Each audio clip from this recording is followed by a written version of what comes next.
In today's video, I'm going to teach you how to insert a row in a spreadsheet seamlessly. Whether you're managing data in Excel or Google Sheets, knowing how to quickly add rows can save you a substantial amount of time and keep your work organized. So, let's dive into it. First off, begin by selecting the row where you want to add a new one directly above it. Now, a quick tip here. When you're choosing the row, make sure to click on the row number that lies on the left-hand side of your screen. This action highlights the entire row. It's a small but crucial detail because selecting the row cell itself won't give you the needed result.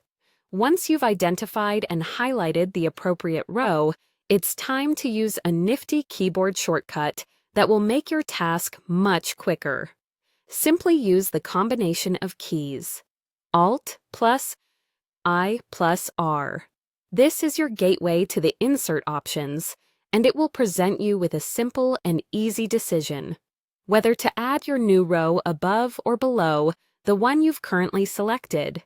In most cases, when reorganizing data or adding new information, you'll want to insert a row above the existing one to ensure your data remains logically sequenced.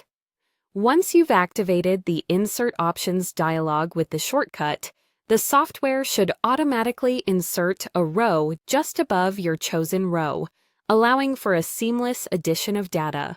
It's really that easy.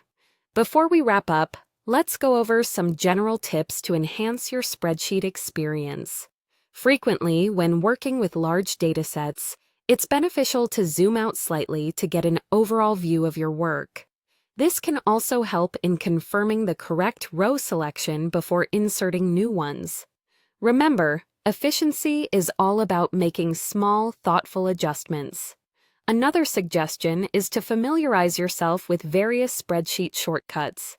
Each one can significantly cut down time spent on routine tasks such as adding rows, columns, or even editing cells. These little tricks of the trade can transform an otherwise mundane task into something quite straightforward and manageable. Lastly, I recommend regularly saving your work, especially after making several edits or changes. The last thing you want is to lose your progress due to a system hiccup. Most modern software has an auto-save feature, so ensure it's turned on to avoid any unwanted surprises. And there you have it. A quick yet comprehensive guide on how to insert a row in your spreadsheet efficiently. Remember, practice makes perfect, so don't hesitate to experiment with these steps until you're completely comfortable with the process. Thank you for watching, and I hope you found this video helpful. If you did, give it a thumbs up, and be sure to subscribe for more tips and tricks. Happy organizing!